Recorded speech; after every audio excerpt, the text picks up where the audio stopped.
आज हम आपके लिए भगवान श्री गणेश जी के विसर्जन से जुड़ी एक ऐसी कथा लेकर आए हैं जो पुराणों, लोक कथाओं और भक्ति की भावना से प्रेरित है।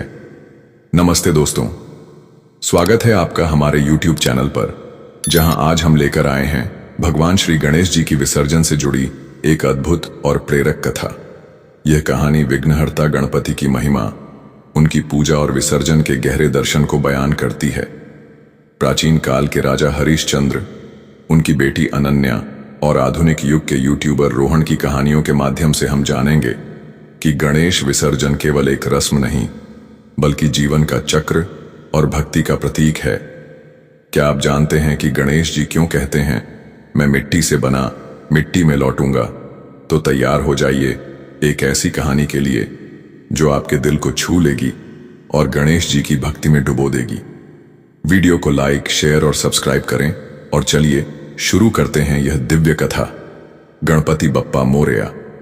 समय की शुरुआत प्राचीन काल से होती है, जब सृष्टि में देवता और असुरों के बीच निरंतर युद्ध चल रहा था। कैलाश पर्वत पर भगवान शिव और माता पार्वती निवास करते थे। एक दिन माता पार्वती स्नान के लिए गईं और उन्होंने अपने शरीर के उबटन से एक सुंदर बालक का निर्माण किया।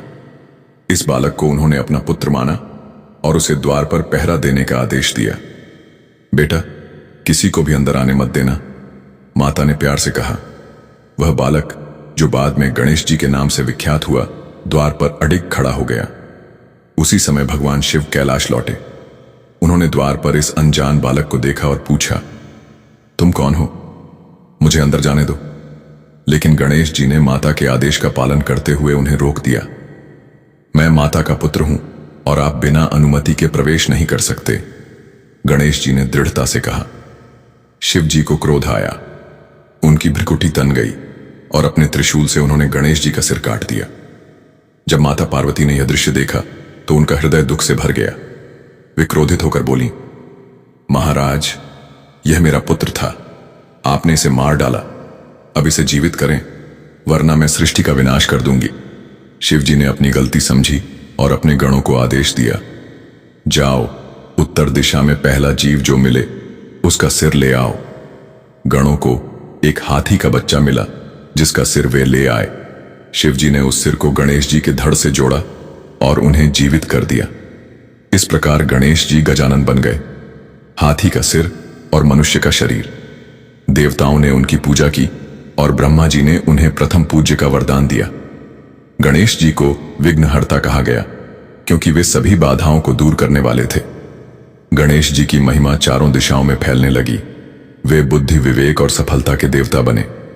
एक बार चंद्रमा ने गणेश जी का मजाक उड़ाया क्योंकि उनका पेट बड़ा था और वह मोदक खाने में मग्न थे।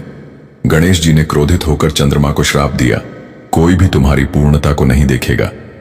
बाद में चंद्रमा ने क्षमा मांगी और गणेश जी ने श्राप को संशोधित किया कि चतुर्थी के दिन चंद्र दर्शन वर्जित होगा। इस घटना से गणेश चतुर्थी का महत्व और बढ़ गया। कैलाश पर गणेश जी का जीवन सुखमय था। वे माता पार्वती के साथ खेलते, भगवान शिव से ज्ञान प्राप्त करते। एक बार असुरों का राजा गजासुर ने देवलोक पर आक्रमण किया। वह इतना शक्तिशाली था कि देवता भी उससे डरने लगे। गणेश जी ने सोचा, मुझे अपने पिता की सहायता करनी चाहिए। उन्होंने अपनी सूंड से गजासुर को उठाया और उसे धरती पर पटक दिया। गजासुर ने क्षमा मांगी और कहा, हे गजानन, मुझे मुक्ति दो।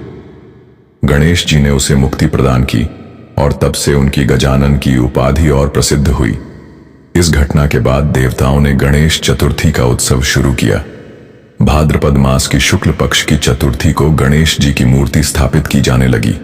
लोग घरों में मूर्तियां लाते, पूजा करते, मोदक चढ़ाते। मोदक गणेश जी का प्रिय भोजन है। एक कथा के अनुसार गणेश जी ने एक बार इतने मोदक खाए कि उनका पेट फटने को हुआ। चंद्रमा ने हंस दिया, जिससे वह श्राप की कहानी जुड़ी। गणेश चतुर्थी के उत्सव में संगीत, नृत्य और भजन होते। लोग गणपति बप्पा मोरया का जाप करते। यह उत्सव 10 दिनों तक चलता और अंत में विसर्जन होता, जहां मूर्ति को जल में विसर्जित किया जाता। लेकिन विसर्जन का रहस्य क्या है, आइए इसे एक प्राचीन कथा के माध्यम से समझते हैं। प्राचीन काल में हिमालय की तलहटी में विघ्नपुर नामक एक नगर था। वहां का राजा हरिश्चंद्र गणेश जी का परम भक्त था। लेकिन नगर में एक समस्या थी। हर साल गणेश चतुर्थी पर पूजा तो होती, लेकिन विसर्जन के समय नदी में बाढ़ आ जाती और लोग डर जाते। एक साल राजा ने फैसला किया कि इस बार विसर्जन भव्य होगा। उन्होंने एक विशाल मिट्टी की मूर्ति बनवाई, 20 फुट ऊंची, सोने चांदी से सजी। पूजा शुरू हुई। पहले दिन गणेश जी को मोदक चढ़ाए गए। राजा की बेटी राजकुमारी अनन्या गणेश जी से प्रार्थना करती, हे विघ्नहर्ता, मेरे विवाह की बाधा दूर करो। अनन्या का विवाह एक राजकुमार से तय था, लेकिन राजकुमार गंभीर रूप से बीमार था। दूसरे दिन नगर में उत्सव का माहौल था। कवि गणेश स्तुति गाते, लोग नाचते गाते। तीसरे दिन एक आर्य आए, नाम था विश्वामित्र। उन्होंने राजा से कहा, विसर्जन का रहस्य समझो। गणेश जी जल में विसर्जित होकर सागर में जाते हैं, जहां वे समुद्र देव से मिलते हैं और सृष्टि की रक्षा करते हैं। राजा ने उनकी बात सुनी, लेकिन मन में संदेह रहा। चौथे दिन राजकुमार की तबीयत और बिगड़ गई। अनन्या ने गणेश जी के सामने रोते हुए प्रार्थना की। उस रात गणेश जी ने स्वप्न में कहा, धैर्य रखो, विसर्जन के दिन सब ठीक होगा। पांचवें दिन एक असुर ने नगर पर हमला किया। उसका नाम था तारकासुर। वह गणेश पूजा को रोकना चाहता था, लेकिन गणेश जी की शक्ति से सैनिकों ने युद्ध लड़ा और जीत हासिल की। छठे दिन युद्ध की जीत का उत्सव मनाया गया। सातवें दिन उत्सव और तेज हुआ। ढोल नगाड़ों की आवाज से नगर गूंज उठा। आठवें दिन विश्वामित्र और ऋषि ने एक कथा सुनाई। प्राचीन काल में एक भक्त ने गणेश जी की मूर्ति को विसर्जित नहीं किया।